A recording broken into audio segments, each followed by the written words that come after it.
Dude, my hands smell amazing.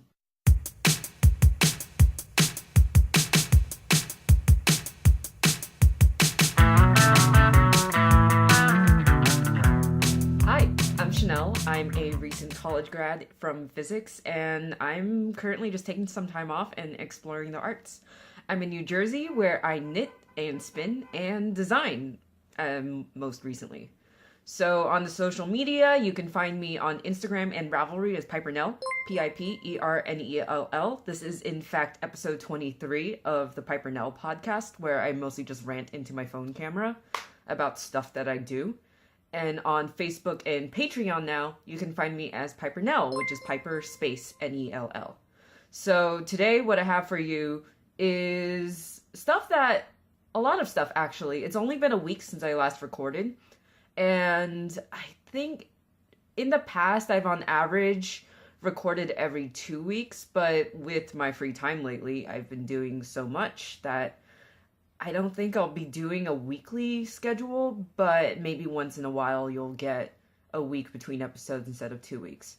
So anyway, outline of what we have today, have a couple of news, and then I do have some personal projects today, and then commission projects, which I try to keep a boundary between my personal and commission knitting, and I have some exciting spinning updates, quick on my radar, and then that should be it. So let's get started right away with some news. We are currently running the Spindle Along, which is a spin along, or make along really, I guess you could say that, which is just all about spinning on a drop spindle or supported spindle, or as Corolla of the What Makes My Heart Happy podcast, or sorry, is it What Makes My Soul Happy?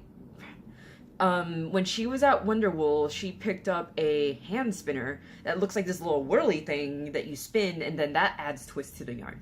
Anyway, anything that's not a wheel, anything that's kind of slower spinning than a wheel, enter your spinning project in there, and let's see all of the cool spindle spinning that's going on in the world. And the thread is in the Ravelry group for this podcast, the Pipernell podcast, which I will link in the show notes, which will be in the thread in the Pipernell podcast Ravelry group. So lots of things in the Ravelry group. Go to the Ravelry group. I feel like I'm repeating myself a lot already. So that's really all I can say for the Spindle Along. It's going to run until mid-July, in fact July 16th, which is my birthday. And I am currently shopping for awesome prizes, so you should totally join in. In fact, I'm structuring this so I can encourage new spinners, because drop spindles are fairly cheap to get. You can get a beginner kit for less than $20 in US dollars. It is fairly accessible to beginners. It's a little hard to get started, but it's a good learning experience. So you get a bonus entry if this is your first time spinning on the spindle. All right? Next piece of news is that the Sandbloom shawl kit is now available for purchase on Etsy in Critium Handmade's Etsy store. So the Sandbloom shawl is a shawl kit that is a collaboration between me and SS of Critium Handmade. And she is an all-around really talented maker. She dyes yarn, she makes her own project bags, she makes stitch markers that are beautiful. In fact, I have some right here that I've been using. They're on the heavier side, so I'm definitely going to be using them in my heavier weight projects that I have coming up. But look at them, they're eyeballs! They're so cool. And these are color coordinated with the materials in the kit, like the bag, the yarn, and everything. So the pattern is called the Sandbloom. It's a shawl that's actually hanging on the back of my chair right here. So let me bring that out and show you. Here it is. It's an asymmetrical crescent. You start pretty normally with the garter tab, and then you make crescent increases. And the asymmetry is achieved using short rows in the second lace section. And then you have a rather short lace border with a picot bind off. So kind of like, classic with the twist. And the yarn, this is the fingering weight sample that I knit up. The pattern comes in fingering weight and DK weight versions. And well, both versions are in the same file. So the sample that I knit up for the fingering weight version is in the colorway created especially for this kit by SS named Cactus Flower. And the DK weight sample, which you can see on my Ravelry page and is now in her possession, you can see on the Etsy shop and everything, it shows off the colorway. Actually, I have a little bit right here. It shows off the colorway Mojave Desert. This was my yarn left over for Cactus Flower. So you see that the yarn has like pinks, greens, all in this background of browns. That's Cactus Flower, Mojave Desert. You have blues, reds, all sorts of colors on a gold background. And that's really, I think, SS's talent for dyeing variegated speckled yarns, is that she incorporates all these wildly varied colors, and there's no pooling that you can, as you can see on here. Oops, that was the wrong side. There is no pooling, which is aided by the slip stitch, but honestly, even if there weren't slip stitch texturing, I still think there wouldn't be any pooling, but it's not quite speckled. They're very short color repeats. So yes, her yarns are beautiful. She is in the Toronto area, so this is an international collaboration. And more about the pattern. So the pattern will come free with the kit and will be exclusive to the kit for the first 3 months. So it'll be available for purchase on Ravelry in August. And when you buy the pattern, included in the pattern are my own illustrations of the various plants that inspired it. So I talked about it in episode, was it 21? So if you want more details on like my design process in the shawl and everything, those are in my previous episode, so go check those out. When you go to her Etsy shop to look at the kits, there are multiple options for the kits. One, you can choose which colorway you want. Those are 2 separate listings. There's a Cactus Flower listing and a Mojave Desert listing. And then within each listing, you can choose if you want the basic kit, which is just the yarn and the pattern, or the full kit, which is yarn, pattern, a bag, and stitch markers, which is an awesome deal. And you can choose your yarn options. You have a lot. You can choose that the shawl is written for 1 or 2 colors, so you can knit the asymmetrical lace section in a contrasting color, and this is all in addition to actually in multiplication with your options for fingering or DK weight samples. So this is a really adaptable pattern. It's a really versatile kit, and it's a fun project, so you should definitely check out SS's Etsy shop and buy the kit. Yeah. So that was all for my news and kind of like self-promo. Wait, no. I can't go on from self-promo without promoting my Patreon. By the way, I have a Patreon. If you like my knitting, if you like other video content that I produce on Facebook, I've been doing live streams of my blocking processes and like kind of other things besides just straight knitting. I've been streaming that on my Facebook page and also some on YouTube Live. I'm hosting live streams that will be visible only to patrons on YouTube Live because privacy settings are easy to set on that platform. And so yeah, that's one of the bonus things that you can get if you help support my knitting. Check that out. Okay, promoting myself is really exhausting. So, seriously, my hands smell like heaven. So I think maybe I shouldn't have used a little bit of lotion before starting the camera, but I've been using this Notable Gnome lotion bar in their flavor. I don't know, I want to eat it, so I want to call it a flavor, creme brulee. And actually, it was sent to me by Maureen of Simply More Crafts as part of a giveaway. So thank you so much, Maureen. I love this thing. And I've been trying to get way better about moisturizing my hands and taking care of myself, especially on the go. And especially as I'm taking my knitting out into the world and I need to take care of my hands in order to be able to knit. So that takes me on to knitting stories, which is personal knitting projects. Putting away the Sandbloom. So the first thing I have is an FO, and I'm so excited that I finished this. It's my Cosette cardigan. I might cut in a video of myself putting it on, with myself modeling it. But here it is. It's a perfect fit. I'm so happy with the way it turned out. I really like the way the semi-solid blue turned out. The yarn is Regia 4-ply color. And the colorway name, I'll put the number and stuff in the show notes, but they don't name their colorways. But I think 4-ply color is their semi-solid line. And I would love to knit more fingering weight sweaters in that line of yarns because it is really economical, though this sweater is an exception because the yarn was actually free. I got 10 balls of it, just an entire bag of it from a woman in my knitting group. And so yeah, this sweater just cost me the price of the pattern. The sweater has lace and cable patterns down the front and in the back. Look at that. I love the back panel. It is, did I mention the name yet? It's Cosette by Jennifer Wood, who also goes by Woodhouse Knits, and that's what she publishes under.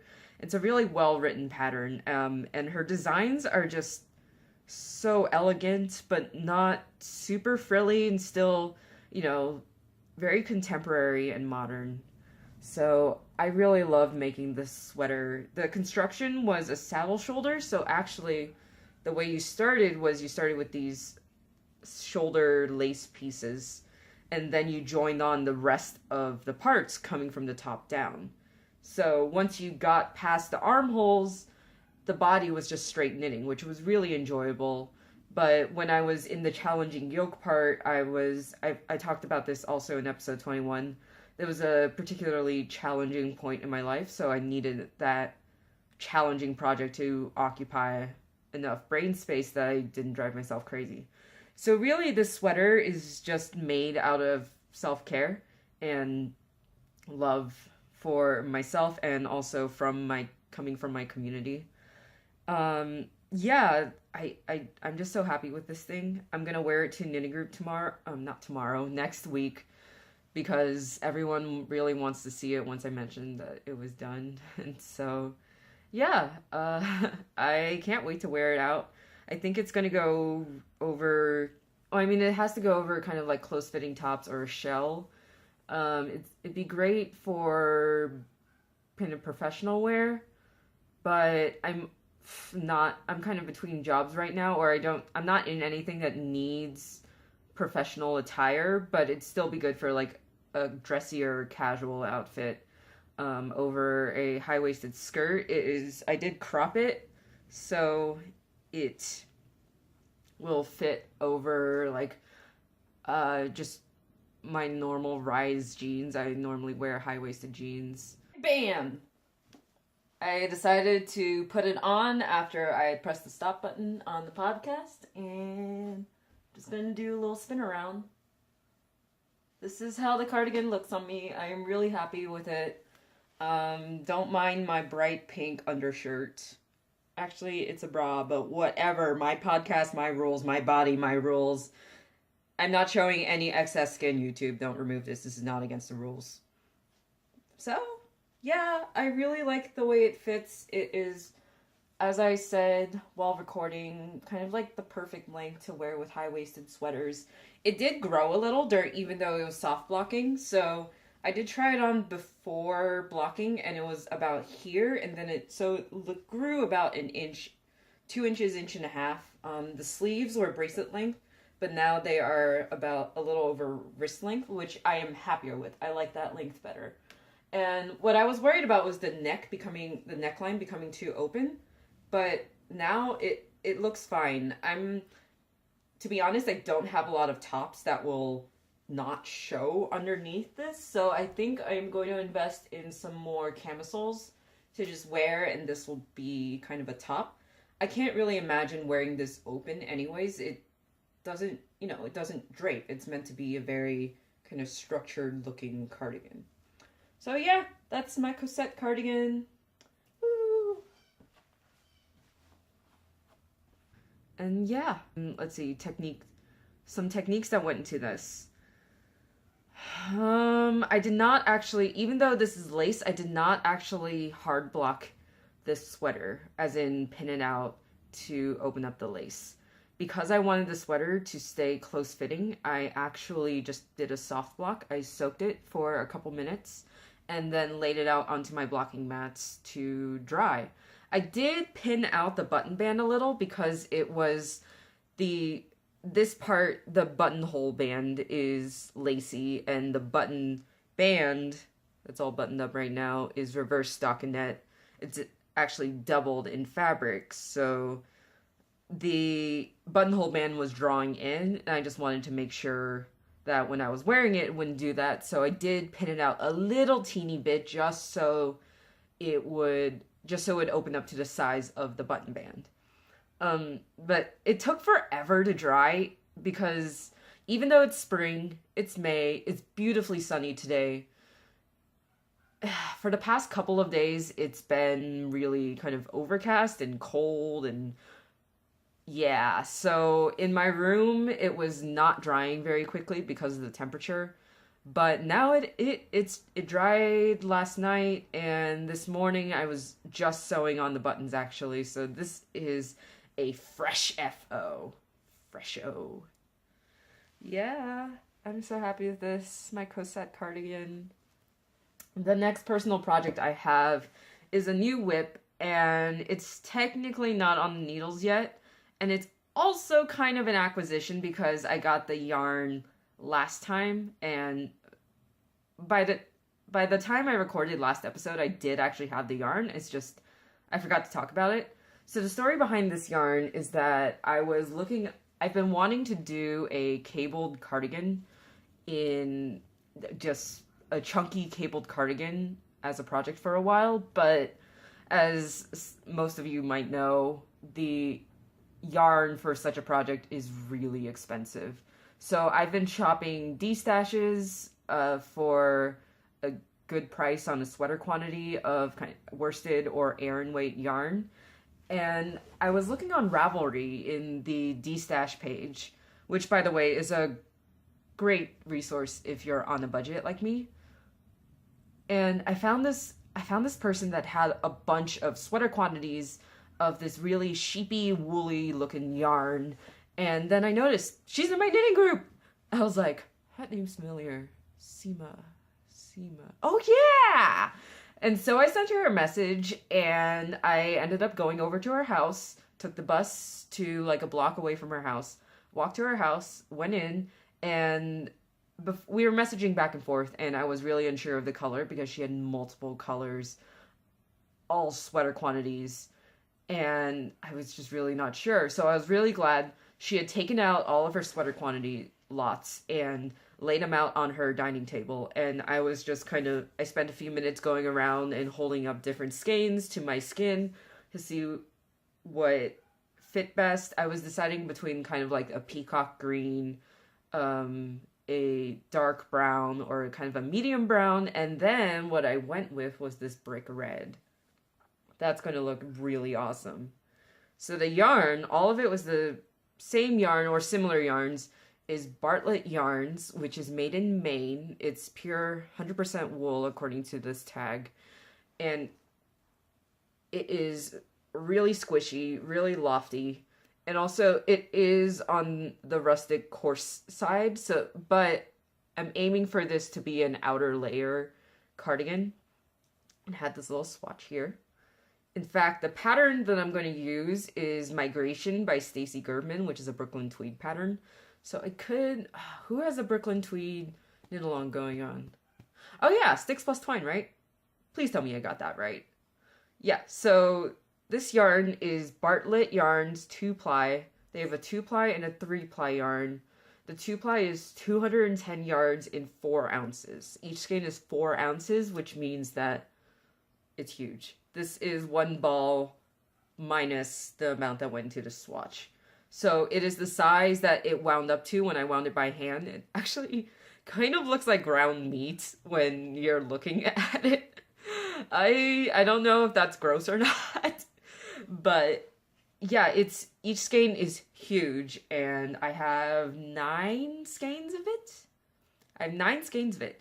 This colorway is called, this brick red is called Sandstone. And my swatch, I just bound this off. I haven't even measured it. I haven't washed it. I knit it on US 8 needles, which is the size that the pattern calls for. I might end up sizing down to US 7 needles for denser fabric. I like this density, and I think the pattern calls for an Aran weight yarn.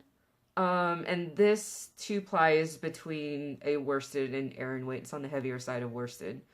Their 3-ply is a solid, bulky yarn. And I'm glad I didn't get something in that, because I think that would just be too heavy.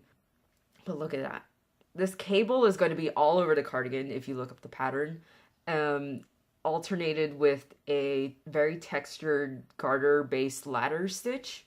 So I'm just so excited for this cardigan. And that's really all I can say right now, since I just have a swatch that I haven't even finished properly. I should actually swatch properly. This cardigan is really in contrast to my previous cardigan, the Cosette. So Cosette versus Migration. One's a fingering weight sweater. One's a fingering weight cardigan with lace and cables. One's a cabled heavyweight sweater.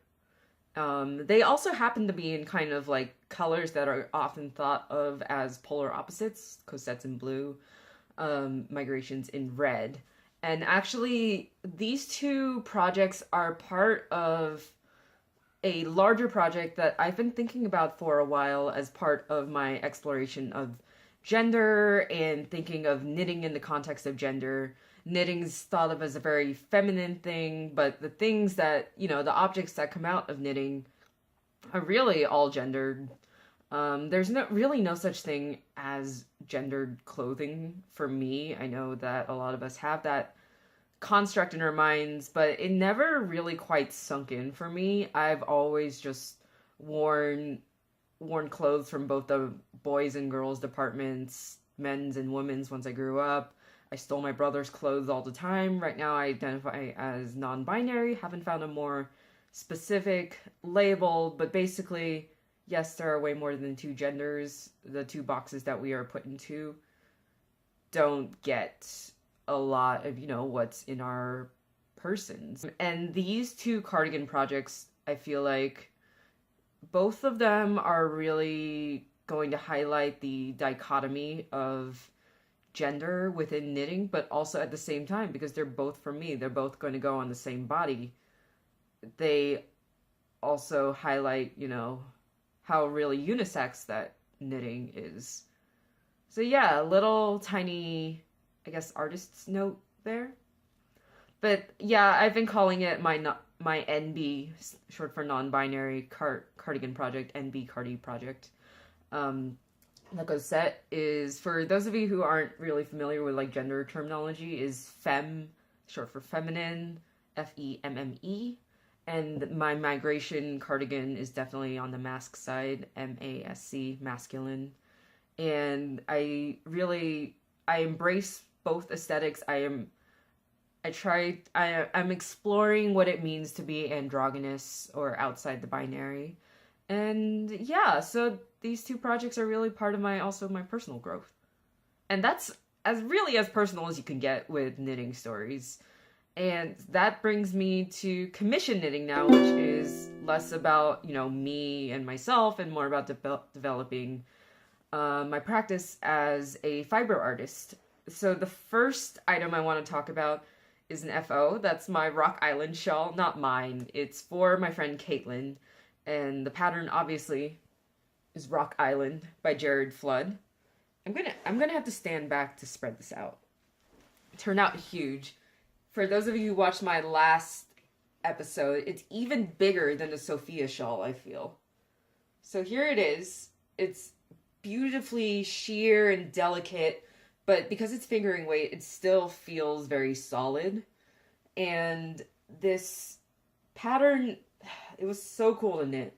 So again, the pattern, scrolling down in my notes, the pattern is Rock Island by Jared Flood. The yarn that I used is Madeline Tosh Merino Light, which is 100% superwash merino wool. in the colorway Esoteric, which is this really complex blue-green with some kind of splashes of black. It shifts between blue and green depending on the light.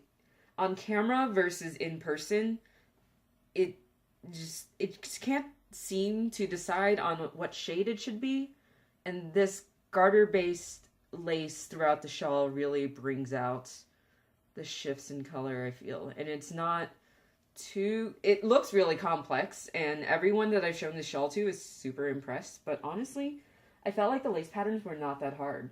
This edge was just an 8-row repeat, and when you boiled it down, this... I don't know what this stitch would be called in its traditional Shetland terms. But when you boil it down, it's a 2-row repeat, and it was only just a lot of rows because Jared Flood charted out the entire section, and there's shaping that had to be taken care of. Let me scoot back. So the needles that I used on the shawl were US 7 or 4.5 millimeter needles in just metric sizes. And the shawl, I think I already mentioned this, is bottom-up construction. So that means that I started with this... I actually started with a long strip of this lace edge knit side to side, kind of the opposite of a knitted on border. And then I picked up stitches along the edge, and then I had hundreds of stitches on my needle, and I worked up into the center, which meant that once I got up here to the center, I only had a few stitches. And what did I do? I grafted them together. So no garter tab. I am really intrigued by bottom-up construction now, and I hope to make some more in the future. Yeah, that's really all I can say about the Rock Island shawl. This needs to get off to the post office to my friend. She is in the Boston area, so I think she still has some time to wear this. I am blasting through my notes, so I am going to take a quick water break, and I will see you in a bit. Next commission knitting project is also an FO. It was mostly done last episode, so it's not a surprise that they're done now, a week later. I actually finished them like an hour after I pressed the stop button last episode. So these are what I'm calling the lava flow socks. Aren't they so cool? Look at that pooling! But it's not actually pooling. Like you have well, I guess it is, but you have a stripe in between each red flash in the yarn.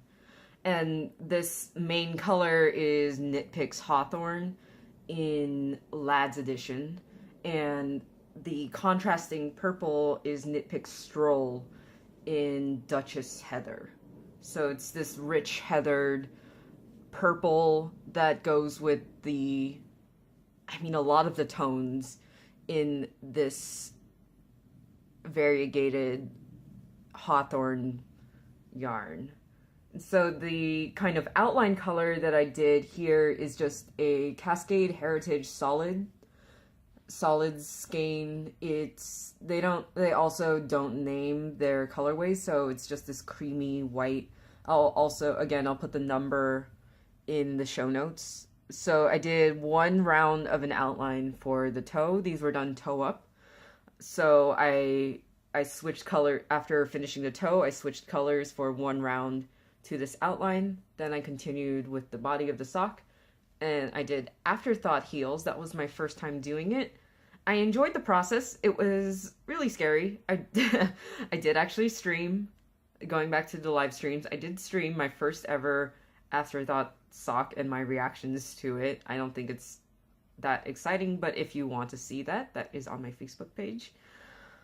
So this was not here. I just knitted a tube, and then I before switching to ribbing, I did one more round of outline. It didn't really come out so well in the ribbing, but honestly, I should probably still, I can't say, this shouldn't be finished. I should definitely duplicate stitch the outline across the ribbing, and then I switch back to ribbing. And I did Jenny's Surprisingly Stretchy Bind Off JSSBO. So afterthought heel. Afterthoughts on the afterthought heel. Again, I like the process. Cutting it and then picking the stitches out was cool. It was kind of a pain. I don't know if I would do this regularly for a sock, but it's good to have in kind of my sock knitting toolkit.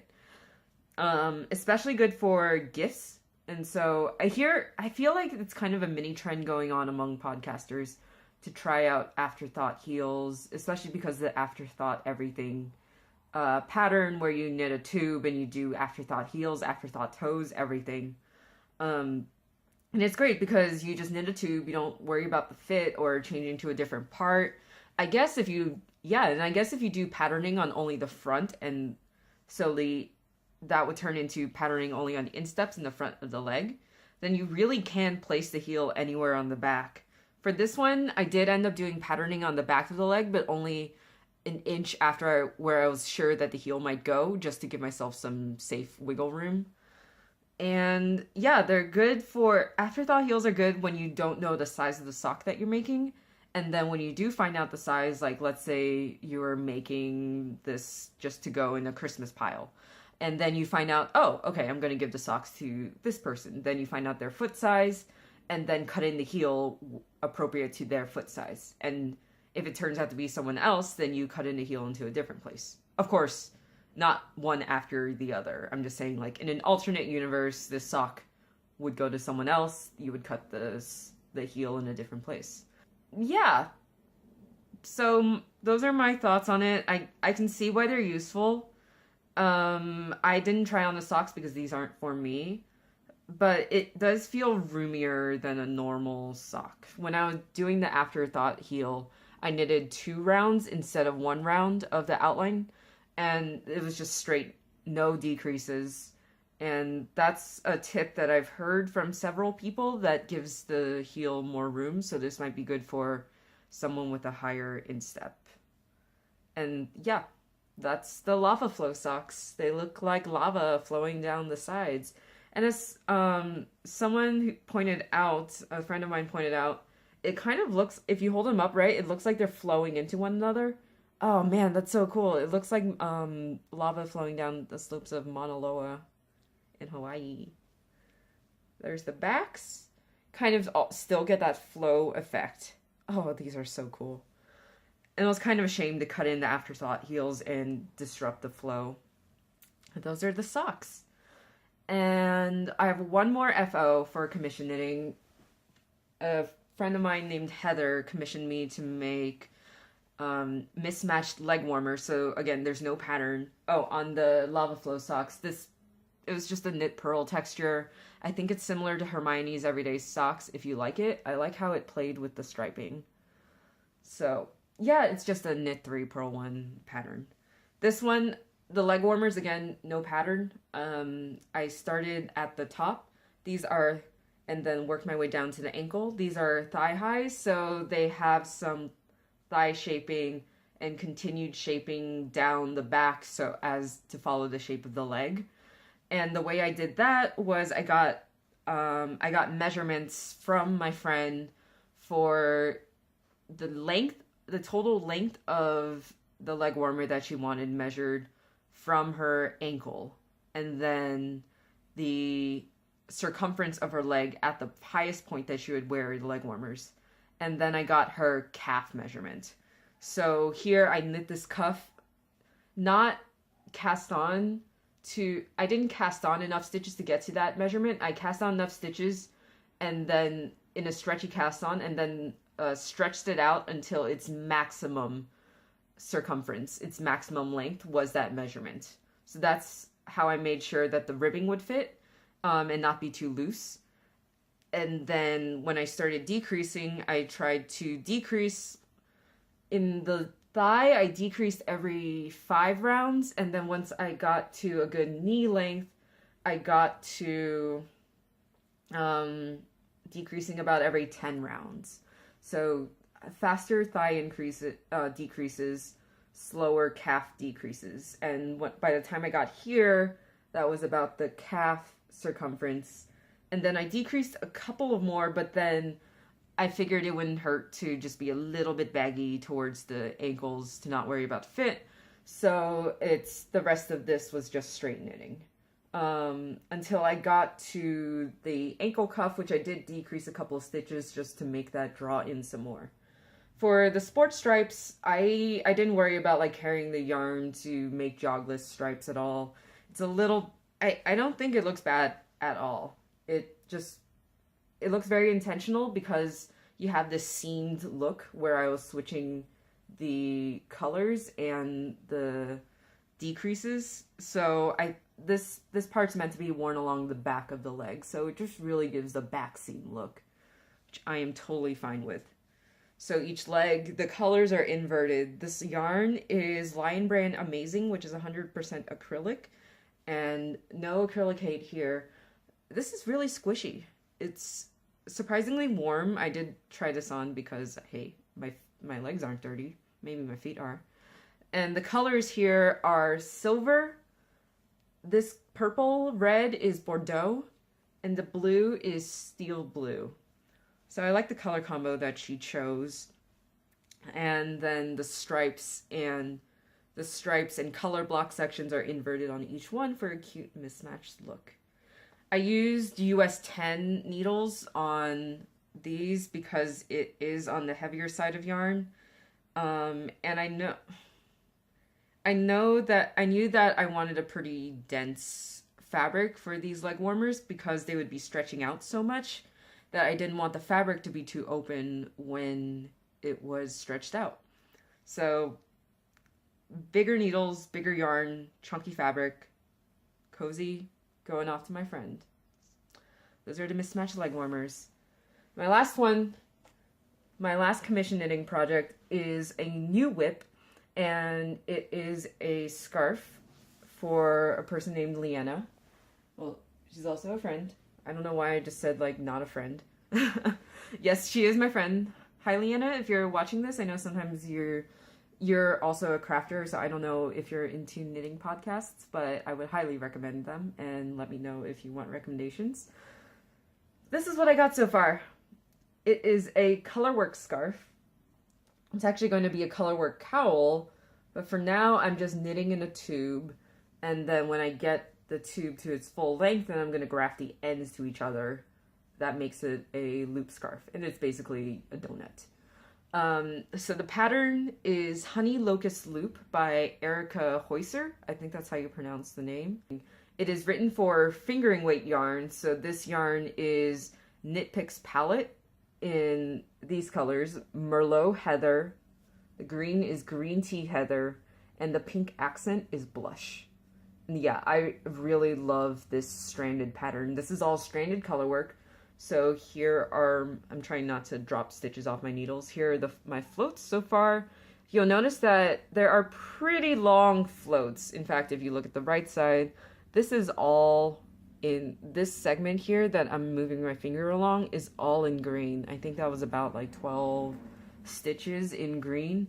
So I've had a lot of practice now with catching floats and getting comfortable with what's the longest float that I'm comfortable with leaving before catching it. And it turns out that it makes my life a lot easier if I'm willing to just let 7-inch float, not 7-inch, God, that'd be a long float, 7-stitch floats be. I was originally catching them every 3 stitches basically, and that would make the rounds with those 7-stitch floats, which are really common because that's kind of like the width of a leaf.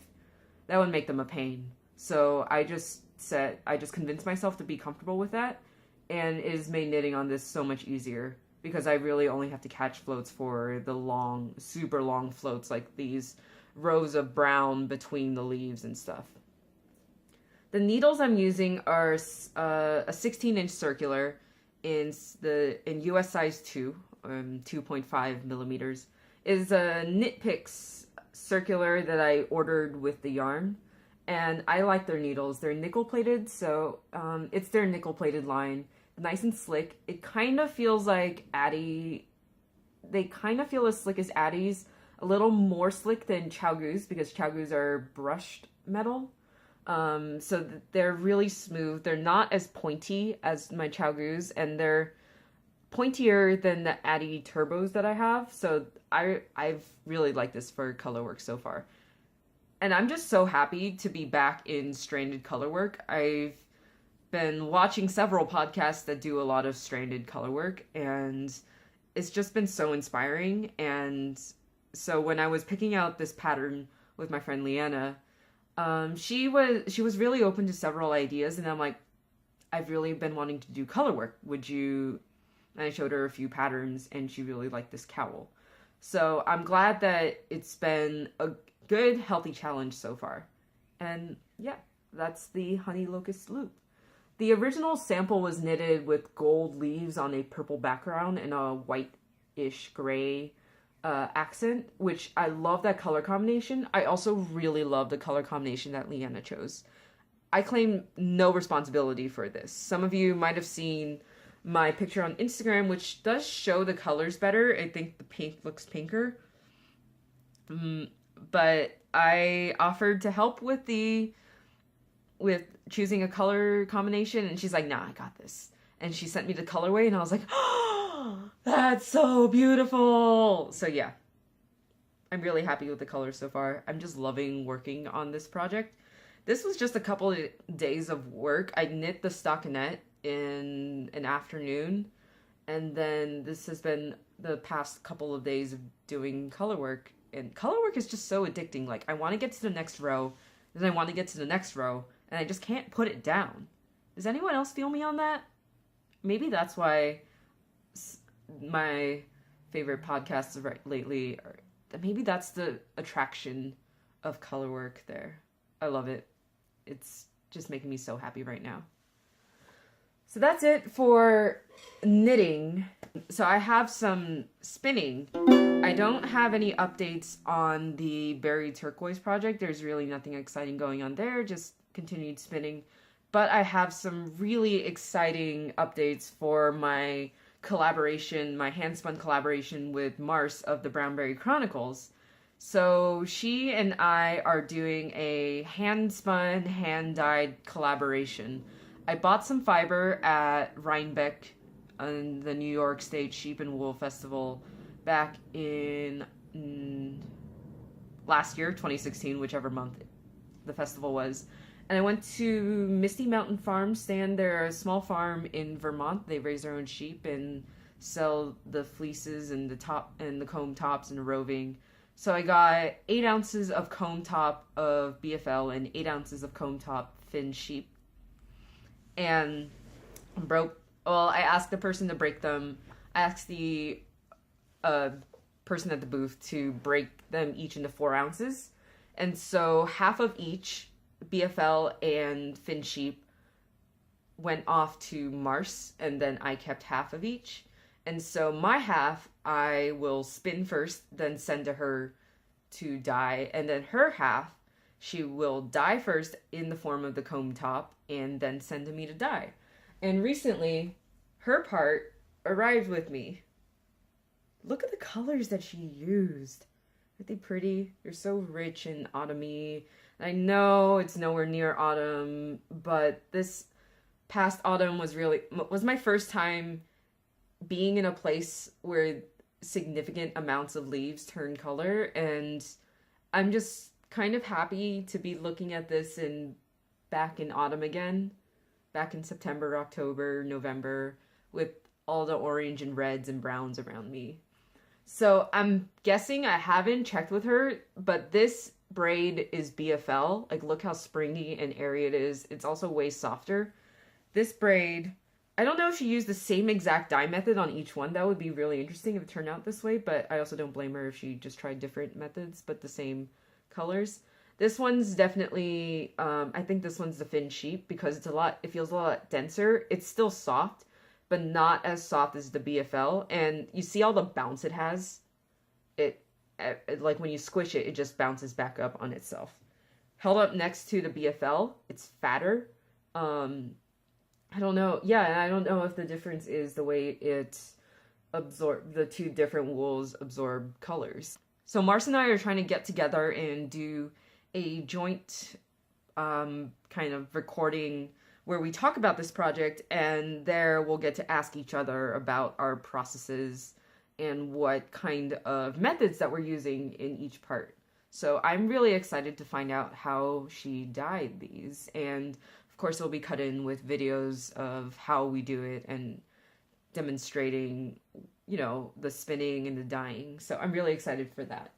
So she has her half done. My half is definitely the slower half. And progress on the spinning part, that was progress on the dyeing part. The spinning part, I am done with the fin sheep, and I'm working my way through spinning the BFL. And last week I just had a single. This week I have actually 2 balls of plied yarn. So these are probably a little under an ounce each. I'm spinning it exactly the way I did with the fin. So I'm using this spindle, my bullseye, and filling it up to a comfortable amount. It's 0.9 ounces, so it doesn't fit that much. It probably can't fit more than an ounce on it because then it just gets too heavy and hard to spin and draft efficiently. And also, if I want to use it for plying, then it would definitely just be too full to ply. So I just spin up a single as much as I can, and then I wind it off and ply it onto itself for a 2-ply. So each of these are center pull balls, and when I'm done with the comb top, then I'll kind of unravel the plies at each end and then felt splice them together.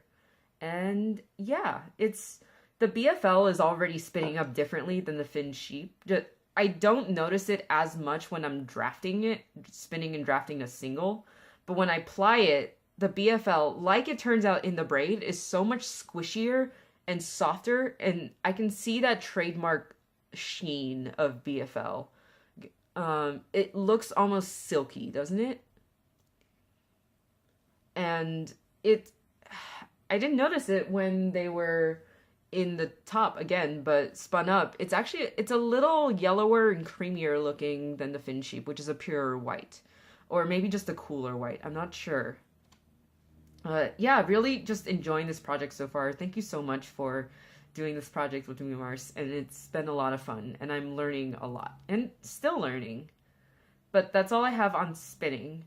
Next is going to be what's on my radar. And this time it's just knitting podcasts. I haven't been watching many new things. So on my radar, I've a couple of new to me podcasts. They're by no means like new. I'm really bad about finding like new podcasts that are just starting up and watching them. So the first one I want to talk about is the Boys Don't Knit podcast, which is run by John, and he's in the Fresno area of California. So I grew up in California. I'm kind of really attached to the state, but I really like living out here east. And he is, of course, a male knitter and spinner from judging, from the way I'm talking about his pronouns. He's a guy who knits and spins in California, and his most recent episode, he talked a lot about fiber processing for an event where he would demonstrate spinning for kids, and it's so cool, the stuff that he does, and his sense of humor is just off the charts. Like, he'll relate some project to something random, like what was it? His friendly neighborhood arsonist. Things like that just have me actually laughing out loud while I'm listening to his podcast. So his podcast is the Boys Don't Knit podcast. That's a riff off of a song that I am probably too young to know, but that's the title of his podcast, and you should totally check him out. His name's John. He's super cool. And yeah, hi John, if you're watching this. So the next podcast I've been watching is the Charm of It podcast by Eva. And I've described her podcast as my brain twin. So Eva's podcast, I've heard of it, and I had heard of it, but I didn't check it out until Jacqueline of Brooklyn Knit Folk mentioned it on her podcast and gave a glowing recommendation. And then I checked it out, and Eva ticked all of the boxes that Jacqueline mentioned. So the Charm of It podcast is really all about the details in knitting. Eva goes into really the minutiae of every single one of her projects, and I'm holding my stomach because I don't want it to growl again. So Eva, the way she analyzes and picks apart her projects is so much like the way that I want to someday approach my projects and the techniques that go into it and how they carry over between projects or apply to a later project. And it's just so awesome watching someone be so aware of what they're learning as they practice their craft. And so, hi Eva, if you're watching it, I really like your podcast and you're really cool.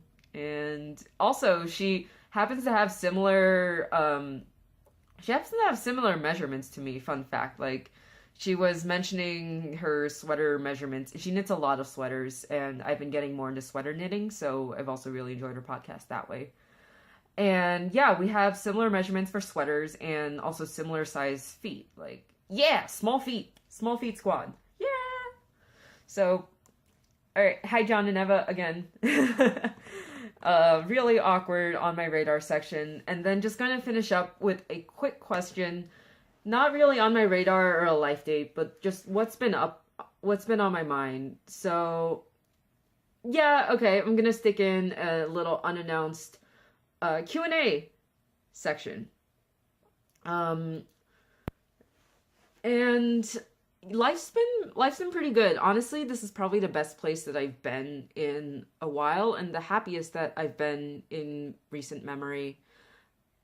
When I went to therapy last time, my therapist by the end was actually, she said, like, so I'm not really sure what to work on with you next, and especially in the long term.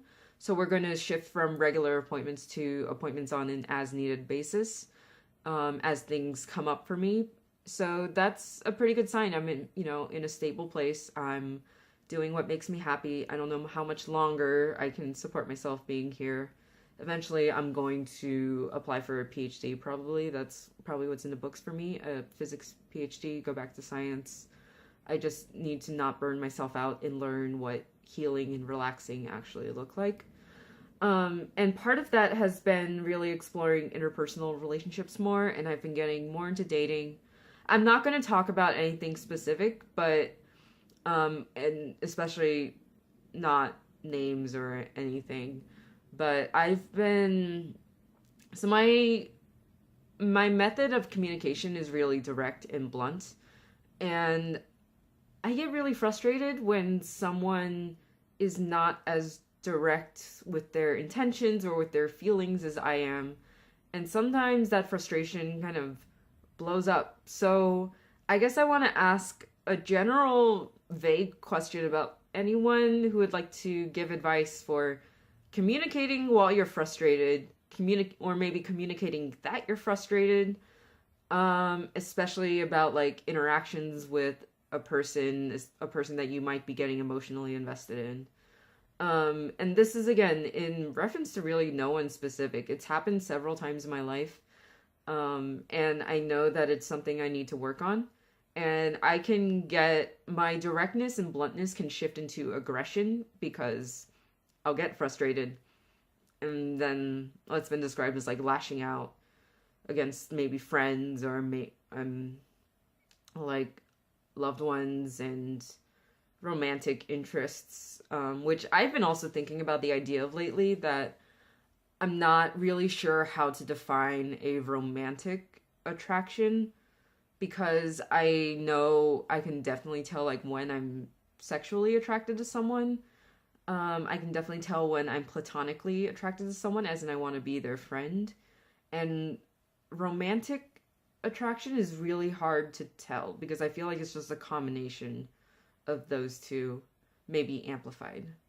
But yeah, so back to the question, like, and I'd love for you to share if you're comfortable, kind of examples, like how do you communicate with someone that you're frustrated at? How do you communicate the reasons that you're frustrated, or communicate and not let the frustration get in the way? Yeah, that's my question. I'd love for you to share, and I'd really appreciate any answers that you have for me. And so that brings me to wrap up. That was really it. So lots of knitting going on. I have the spindle along going on. Just a reminder, I have personally 2 spindle projects going. I really encourage you to start spindle spinning if you haven't. It's nice and portable. It is slower than wheel spinning. And by the way, you can ply your... So the only requirement is that you spin the single on a spindle. I know the pains of plying on a spindle. So you can ply on a wheel as long as the single was spun on a spindle or hand spinner or other doohickey that is not a spinning wheel or otherwise automated. It's just hand spinning. So yeah, spindle along, Sandbloom shawl kit, check that out. And go to my Patreon if you like this video, like and subscribe this video. Like this video, subscribe to my channel if you like what I say and my rambling. And yeah, head over to my Patreon if you want to help me support what I'm doing, my kind of personal development, and my general shtick like that. So thanks so much for watching. If you were a returning viewer, I really appreciate you coming back. And if you're a new viewer, I hope you liked this first time checking me out. I'm generally like this, so you might like my older episodes if you want. And this is kind of funny. My podcast has really recorded a lot of my personal development, but I think that a lot of me has pretty much stayed the same, even though my circumstances have changed. I feel like I just have a very stubborn character and a strong mind that won't, that sometimes it's too stubborn for its own good. But that's me, and this is my podcast. So this was episode 23 of the Pipernell podcast, all about those cardigans. And thanks so much for watching. I'll see you next time. I love you. Bye.